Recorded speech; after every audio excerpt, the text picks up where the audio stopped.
시인은 하나님의 기이하심, 즉 인간이 가지는 이해와 지식을 뛰어넘는 그 놀라우심을 자기 자신에게서 발견하게 됩니다. 그럴 수밖에 없는 것이 기이하신 하나님께서 자신을 그렇게 만드셨기 때문입니다. 13절 보십시오. 주께서 내 내장을 지으시며 나의 모태에서 나를 만드셨나이다.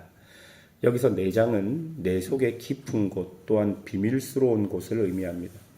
또한 모태는 어머니 뱃속으로 거기서 내 뼈와 모든 것이 형성될 때부터 하나님의 손길이 있었다라는 의미입니다. 그러니 우리는 하나님으로부터 난 자들입니다. 기이하신 하나님께서 기묘하게 기적적으로 우리를 지으신 것입니다. 또한 13절에서 중요한 단어가 있는데요. 지으시며 그리고 만드셨다는 것입니다. 이것은 우리가 실수로 혹은 어쩌다가 태어난 존재가 아니라 한 분 한 분이 하나님의 크신 계획과 섭리 속에서 하나님의 의도와 목적에 의해 태어났다는 것을 우리에게 말해 줍니다.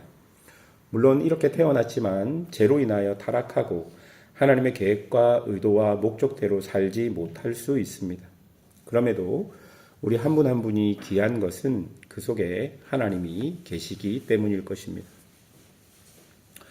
2025년 한 해를 돌아보면 삶의 여러 가지 연약함과 부족함들이 있었을 것입니다. 그러나 그것은 우리의 현재 모습이지 우리의 가치는 아닙니다. 하나님께서 만든 존재의 가치는 부족함과 연약함에 바뀌지가 않습니다.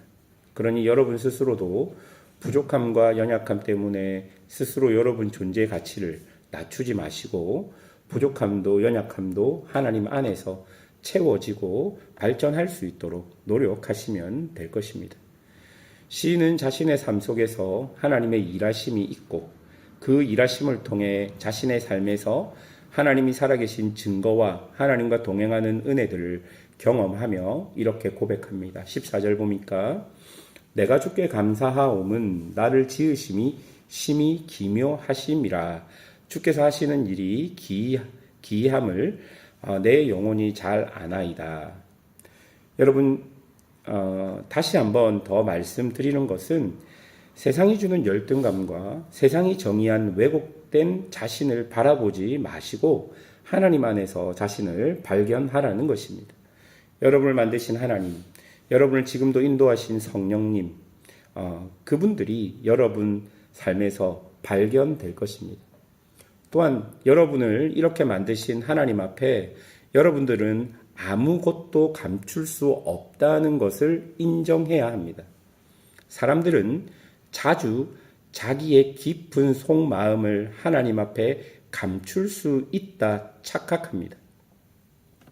그래서 구약 성경의 거짓 선지자들처럼 신약 성경의 바리새인들처럼 겉으로는 하나님과 연결된 신앙인처럼 살아가지만 그 속에는 자신의 이익을 위해 하나님을 도구화시키는 우상 숭배자의 모습을 가지게 되는 것입니다. 15절 마지막을 보십시오. 나의 형체가 주의 앞에 숨겨지지 못하나이다 라고 시인이 고백하고 16절 마지막에 나를 위하여 정한 날 하루도 되기 전에, 그러니까 내가 태어나기 전부터 주의 책에 다 기록되었나이다 라고 말하고 있습니다. 무슨 말입니까? 내 시작과 끝이 하나님 손 안에 있다라는 것입니다.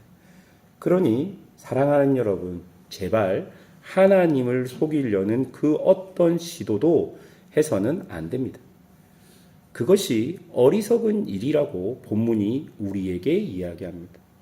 우리의 깊은 속, 내장, 오장, 육부 모든 것까지 우리가 태어나는 어머니 모태에서부터 하나님이 나를 만드신 분이기 때문에 우리 안에 그 어떤 깊은 곳으로도 하나님을 속일 수 없는 것입니다.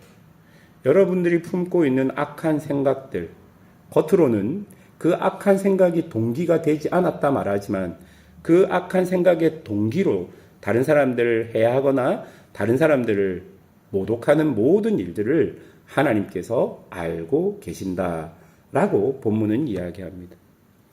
그렇게 우리의 모든 것을 알고 계신 하나님께서 우리를 향한 심오한 생각을 많이 가지고 계십니다. 이 심오한 생각은 보배로운 생각이라고 본문은 이야기하는데요. 이 생각들은 우리의 생각을 뛰어넘는, 그러니까 우리가 알 수 없고 이해할 수 없는 생각입니다. 우리 하나님께서 보여주시는 것만 우리가 볼 수 있다는 것이죠. 그래서 혹자는 하나님의 생각을 이해하지 못해 의심하고, 혹자는 하나님의 생각이 너무 뻔한 것 같다 의심합니다. 하지만 두 사람 모두 틀렸습니다. 하나님의 생각은 뻔한 것 같지만 뻔하지 않고, 하나님의 생각은 이해되지 않는 것 같지만 나중에 돌아보면 항상 나를 선한 길로 인도하고 계셨음을 우리가 알 수 있는 것입니다. 하나님의 생각을 이해할 수 없을 때, 믿지 못할 때 우리가 자꾸 실수하는 것은 하나님의 생각만을 이해하려고 하기 때문이 아닐까요? 여러분, 굉장히 이게 중요한 포인트인데요. 하나님의 생각이 이해 안 될 때, 하나님의 계획이 이해 안 될 때 우리가 무슨 착각을 하냐면 하나님이 주신 계획만 보기 때문에 그렇습니다. 그런데요, 여러분, 그 계획을 주신 신실하신 하나님을 보신다면, 그 신실하신 하나님께서 기이하고 기묘하신 분이심을 인정한다면, 그리고 그런 하나님께서 살아계시고 내 삶을 주관하고 있다는 것을 내가 경험한다면, 우리는 하나님을 신뢰함으로 하나님이 주신 생각과 계획과 하나님이 주신 모든 것들을 신뢰할 수 있게 되는 것입니다. 그 어떤 사건과 일과 상황들만 보면 우리가 이해할 수 없지만, 그런 것들을 주신 분이 하나님이시라면 하나님 때문에 그 모든 것이 이해될 수 있다라는 것입니다. 그렇게 하나님을 신뢰하게 되니 지금 세상 가운데 존재하는 악과 악인에 대해 내 마음의 생각이 어느 정도 정리가 될 수 있었다 시인은 고백합니다. 19절과 22절까지를 보면요, 시인은 절대 악인에 동조하지 않겠다 고백합니다. 21절에 주를 미워하는 자들을 미워하고 주님을 치러 일어나는 자들을 미워하겠다 고백합니다. 그리고 22절에 내가 그들을 심히 미워하니 그들이 나의 원수니이다 라고 말합니다. 악을 미워하는 마음은 하나님에 대한 충성의 표현입니다. 여러분, 오늘 본문에서 시인이 가장 하고 싶은 말은 바로 이 부분이 아닐까 생각됩니다. 앞에서 기이하신 하나님이 자신을 기묘하게 지으셨고, 주님의 생각을 정말 내가 다 알 수 없을 정도로 주님의 생각은 크고 많고 절대 적이어서 주님 앞에 아무것도 속일 수 없다고 지금 시인이 시적 표현으로 고백하는 이유가 무엇이겠습니까? 여러분, 지금 시인은요, 하나님의 백성이긴 하지만 악한 세상 속에서 살아갑니다.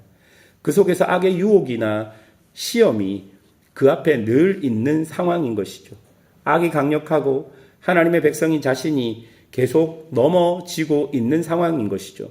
악이 교묘하게 하나님의 백성의 길을 막고, 또한 악과 선이 혼재되어 무엇을 어떻게 선택하고 살아가야 할지 모르는 상황에서 그는 하나님의 자신의 힘이 아닌 하나님의 힘을 의지하겠다 다짐하며, 하나님이 어떤 분이신지, 성경과 자신의 선조들이 어떤 하나님을 믿고 따랐는지 그것을 묵상하며 악을 미워하고 절대로 동조하지 않겠다라고 고백하는 것이 오늘 시편의 핵심 내용인 것이죠. 23절과 24절입니다. 하나님이여 나를 살피사 내 마음을 아시며 나를 시험하사 내 뜻을 아옵소서. 내게 무슨 악한 행위가 있나 보시고 나를 영원한 길로 인도하소서. 여러분, 23절을 세번역 성경으로 보면 하나님께 자신을 샅샅이 살펴달라고 요청합니다. 자신을 시험하여 자신이 지금 하나님을 따르는지 악을 따르는지 자신이 알 수 있도록 하나님께 도와달라는 것입니다. 여러분, 사람들은 자신의 모습을 정확하게 보지 못할 때가 많이 있습니다. 그러니까 사람들은 제약된 본능이 있어서 말씀이 기준이 아니라 늘 자신을 기준으로 삼게 되어 있습니다. 그런데 더 큰 문제는 자신의 그 기준으로 자꾸만 자신을 평가하지는 않고 다른 사람만 평가하는 것이죠. 예를 들어 자신이 예배에 참석하지 않았지만 자신이 예배 참석하지 않은 것은 사유와 이유와 정당한 것들이 있고 다른 사람이 예배를 참석하지 않으면 그것을 정죄합니다. 자신이 죄를 짓고 자신이 하는 행동은 어쩔 수 없는 것이라고 생각하지만 다른 사람들에게는 그렇게 행동하는 것이 절대 안 된다고 생각합니다. 자신의 기준으로 다른 사람들을 판단하고 자신을 고귀한 평가자의 자리에 내려오지 않습니다. 여러분, 가식의 가면을 벗어야 합니다. 말씀 앞에 겸손하게 서야 합니다. 아무것도 숨길 수 없는 하나님 앞에 늘 자신을 샅샅이 살펴달라 기도하며 자신의 죄악된 모습을 인정하며 주님께 돌아와야 합니다. 그렇게 회개의 열매가 맺혀지지 않으면 우리 역시 눈 멀고 귀 멀은 우상 숭배자들과처럼 바리새인들처럼 그렇게 하나님의 진노 앞에 설 수밖에 없는 자들임을 기억해야 할 것입니다. 아무것도 숨길 수 없는 하나님, 나의 내장과 나의 깊은 곳까지 지으신 하나님 앞에 정직하게 그리고 부끄럽지 않게 그렇게 살아가시는 성도들이 되시기를 주님의 이름으로 축원합니다. 기도하겠습니다.